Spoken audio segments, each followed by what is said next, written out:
성벽을 넘어 성전을 세우는 사람들 이런 제목으로 어, 느헤미야서 11장 10절에서 21절 말씀을 우리가 함께 살펴보려고 합니다. 우리는 어, 그 잠깐만요.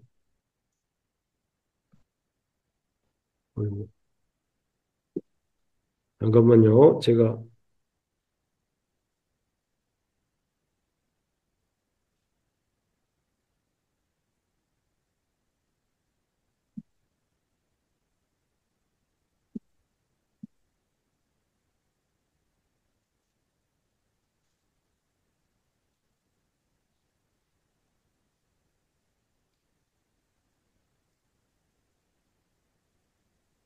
출력을 안 해가지고 문제가 됐습니다.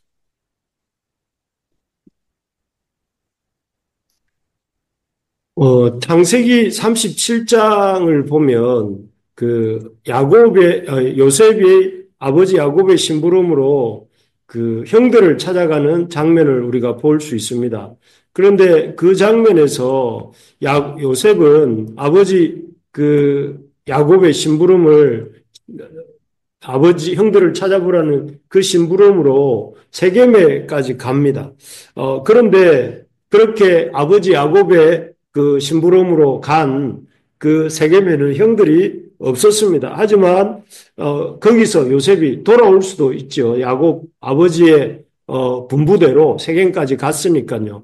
그런데 그렇게 하지 않고 요셉은 그곳으로부터 약 30km 정도 떨어져 있는 도단까지 이렇게 갑니다. 그래서 거기서 형들을 만나게 되죠.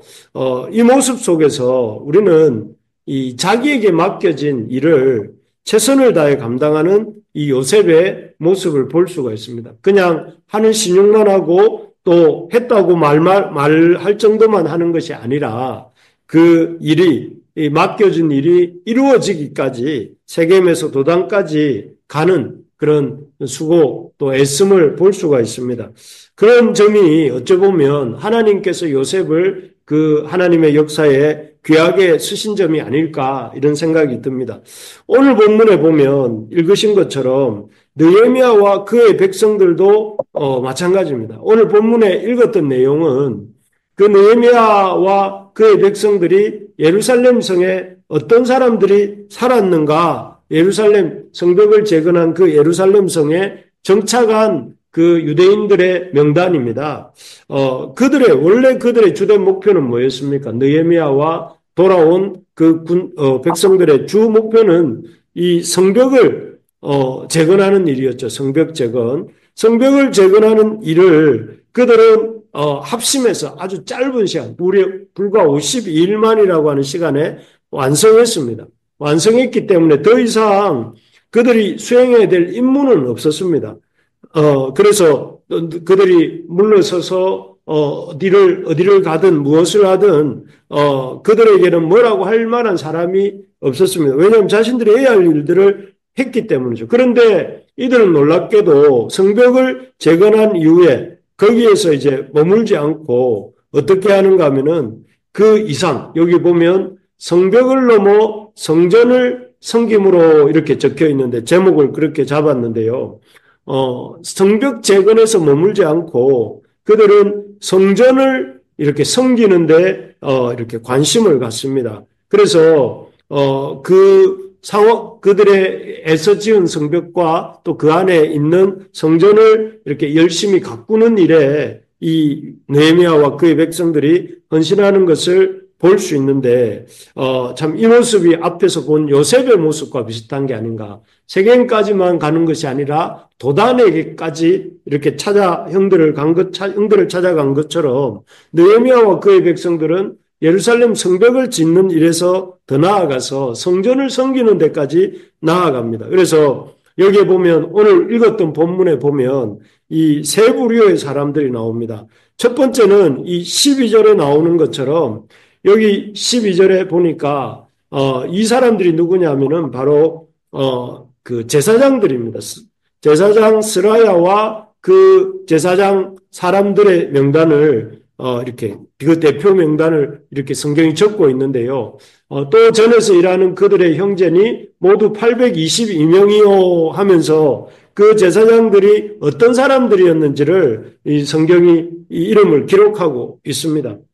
이 사람들은 성전에서 일하기는 하지만 참 그 예루살렘은 상당히 오랜 시간 동안 외부의 이런 침략을 받은 상태였기 때문에 성전 외에 그 나머지 그 성읍 안에는 제대로 된 가옥들이 없었기 때문에 성전 예루살렘에 살기보다는 좀 자그마한 지역에 있는 안정된 안전한 그런 곳에 대부분의 사람들이 살고 있었고 그렇기 때문에 이 제사장들 역시 예루살렘 성벽 안에 예루살렘 안에 살지 않고 예루살렘 바깥에 그 안전한 곳으로 가도 누가 뭐라 말할 그런 사람은 없었습니다. 그렇지만 이 제사장 스라야와 이 제사장들은 이 예루살렘 주변 지역으로 가기를 선택하지 않고 그들은 자신들의 거처를 그 자신들이 지은 성벽 안, 그러니까 예루살렘 성 안에 살기로 이렇게 거처를 정합니다.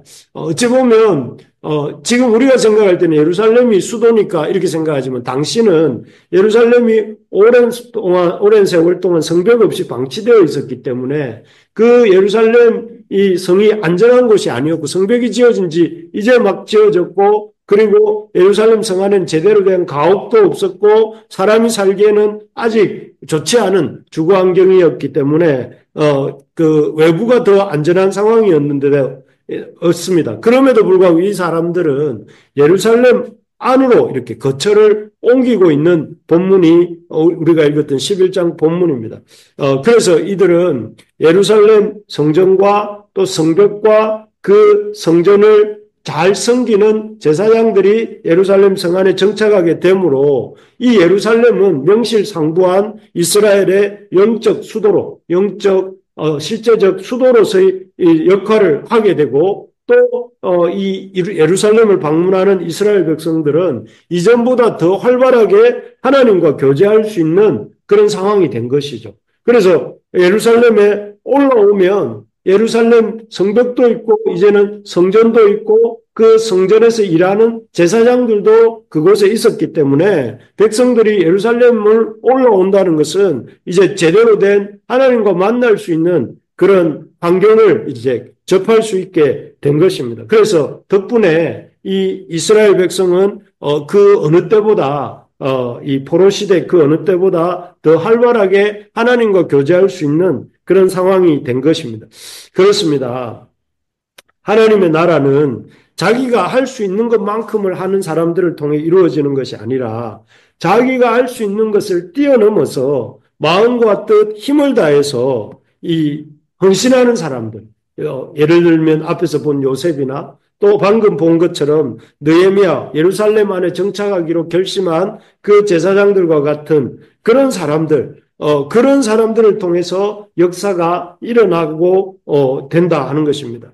바라는 것은 우리 교회에, 우리 부르심의 교회에 이런 스라야와 822명의 제사장들 같은 그런 지체들이 많이 나타나게 되기를 소망합니다. 그래서 그런 이들이 자기 해야 할 몫을 당연히 할 뿐 아니라 그 몫을 뛰어넘어 분에 넘치게 헌신하는 역사가 일어나기를 소망합니다. 그렇게 될 때 나머지 성도들도 스라야 같은 사람을 보면서 나머지 유다 백성들이 마음에 이런 도전을 받은 것처럼 그렇게 도전받는 역사가 일어나게 되는 것이죠. 그럴 때 우리 교회도 또 우리 그렇게 헌신하는 사람도 하나님의 역사를 경험하게 되는 것입니다.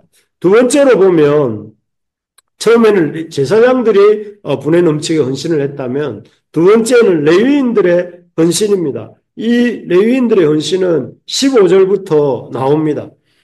여기 보면 이들은 제사장을 도와서 성전 바깥 일과 성전에서 기도할 때 감사하는 일을 감당한 사람들이었습니다. 여기 16절에 보면 레위 사람의 족장 삽부대와 요사밭이니 그들은 하나님의 전 바깥 일을 맡았고 라고 되어 있지 않습니까? 하나님의 전 안에서는 제사장들이 섬기는 것이고 하나님의 전 바깥에서는 레위인들이 섬겼습니다. 그리고 그들은 예배를 돕는 제사를 돕는 일을 감당하는 사람이었습니다. 그리고 이 사람들은 제사장들보다 훨씬 더 이렇게 그 성전에 덜 매여 있는 사람들이라 할 수 있죠. 그러니까 이 사람들은 꼭 예루살렘이 아니더라도 아까도 말씀드린 것처럼 예루살렘 성 밖에 안전한 곳에 촌락에 이렇게 머물면서 요즘 개념으로 치면 자기 당번일 때 제사장이 자기 당번일 때만 예루살렘 성 안으로 들어와서 봉사를 해도 큰 문제가 생기지 않는 그런 사람들이었습니다.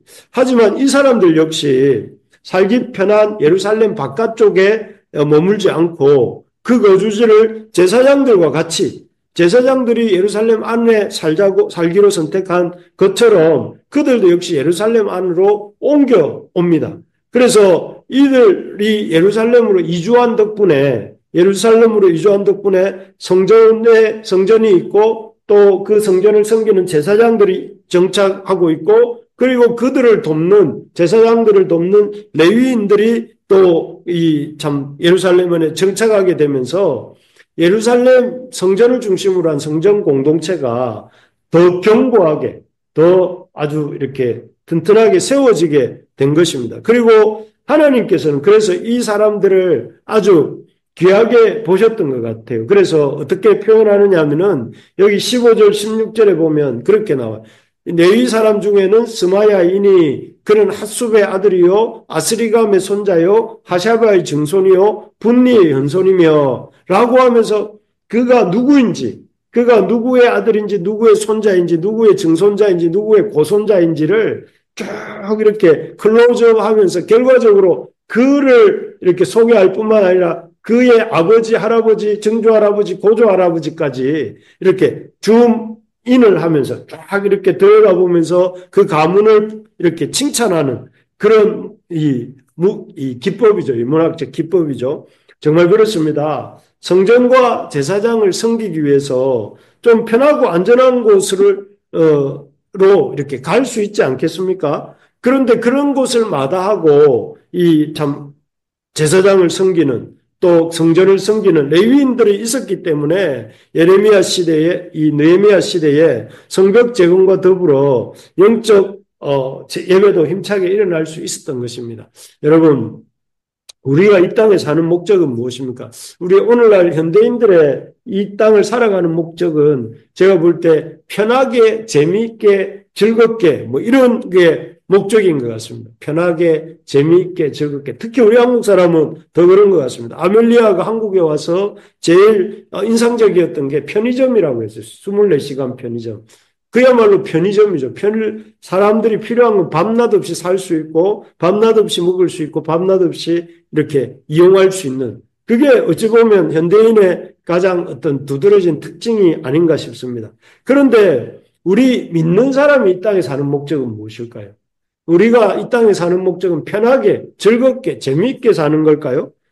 그것이 아니라 이 레위인들과 제사장들과 레위인들의 모습을 볼 때 우리가 이 땅에 사는 목적은 편하게, 편리하게 사는 것이 인생의 목적이 아니고 하나님을 섬기고 하나님 나라를 세워가는데 우리 인생의 목적이 있다 하는 것을 보게 됩니다. 그래서 우리가 좀 사는 게 좀 불편하더라도 하나님을 섬길 수 있다면 오케이. 또 우리가 사는 게 좀 힘들더라도 하나님 나라가 우리를 통해서 확장된다면 오케이. 그런 거 아니겠습니까? 그것이 바로 우리가 이 땅에서 우리가 존재하는 이유고 목적이다 하는 걸 보여주는 것이 바로 이 제사장들 돕기 위해서 이 예루살렘 성 안에 정착하고 있는 이런 레위인들을 통해서 우리가 보게 되는 모습입니다. 우리가 좀 힘들고 어렵지만 그래도 이렇게 믿음의 길을 가고 하나님의 교회를 세우려고 하고 또 애를 쓰는 것은 그것이 하나님 나라를 세워가는데 이게 중요한 일이기 때문에 그렇습니다. 그래서 여러분 우리 인생의 목적이 무엇인가? 그저 즐겁게 사는 것이 아니고 또 맛있는 거 먹으면서 또 가고 싶은 거 가면서 하고 싶은 일을 하며 사는 것이 아니라 물론 그렇게도 살아야 됩니다. 그런 것도 필요합니다. 그것뿐만 아니라 오히려 이렇게 하나님 앞에 좀, 하나님을 섬기는 일에 기쁨으로 감당하는 우리가 될 수 있기를 바랍니다. 마지막 이 세 번째로 성전 밖에 흩어진 사람들인데요. 여기 이 20절, 21절을 우리 같이 한번 읽어봅시다. 20절, 21절입니다. 그 나머지 이스라엘 이스라엘 백성과 제사장과 제사장과 레위 사람은 레위 사람은 유다 유다 모든 모든 성읍에 성읍에 흩어져 흩어져 각각 각 자기 기업에 자기 기업에 살았고 살았고 느드님 사람은 그 오벳 사람은 오벳에 거주하니 거주하며 시야와 기스마가 기스바와 그들의 형제가 책임자가 되었느니라.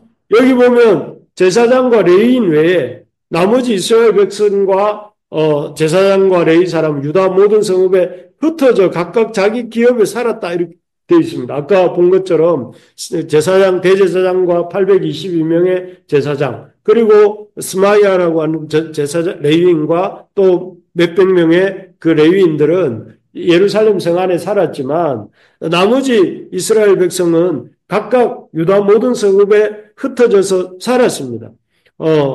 그러면서 그곳에서 자기의 책임을 맡고 21절에 보면 각자 책임을 맡고 그렇게 섬겼다고 합니다. 아마도 그들은 그곳에 살면서 그곳에 있는 유다 백성들을 이렇게 가르치고 또 섬기는 역할을 했겠죠.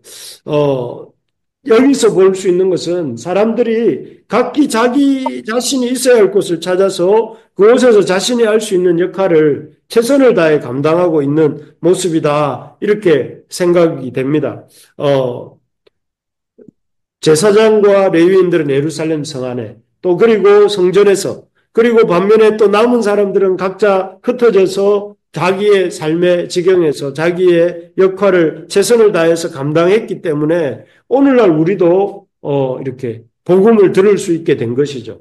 여러분, 우리가 예수 그리스도의 복음을 들을 수 있게 된 것은 바로 이렇게 자기 자리를 지키고 최선을 다해서 그것을 건네준 그런 사람들이 있었고 또 그런 사람들 때문에 이 하나님의 나라가 이렇게 확장되어지고 이루어져서 오늘날 우리에게까지 도달하게 된 것입니다. 그렇기 때문에 우리도 우리의 각자의 맡은 자리에서 맡은 일에 충성을 다하고 이렇게 기쁨으로 내가 예루살렘에 있든지 예루살렘 바깥에 있든지 기쁨으로 헌신하면서 복음의 바톤을 우리 후손에게 이어주는 저와 여러분들이 될 수 있기를 바랍니다. 그래서 여러분 우리의 존재의 이유는 무엇입니까? 하나님의 나라를 이루는 일이고 우리가 살아가는 방식은 무엇입니까? 말씀을 배우고 가르치는 일이고 또 우리가 해야 될 가장 중요한 가치는 잃지 말아야 될 가치는 하나님이 맡겨주신 사명을 잘 감당하는 그런 삶이라는 것을 기억하면서 이제 한 달, 4월 초가 되면 우리 교회 이전이 이루어지기를 기대하고 있습니다. 이루어지기를 기대하고 있는데 그때가 되면 참 우리가 더 본격적으로 하나님의 맡겨주신 일들을 이제 교회 이전에 머무는 것이 아니라 교회 이전을 통해서 교회가 지경을 넓혀가는 참 사람들에게 복음을 전하고 또 그 사람들을 주께로 인도함으로써 교회가 성장해가는 그런 우리 교회가 될 수 있도록 저와 여러분들이 마음을 모으고 생각을 모으고 힘을 모아서 헌신하는 그런 우리 모두가 되기를 주님의 이름으로 축복합니다. 아멘. 아멘. 예.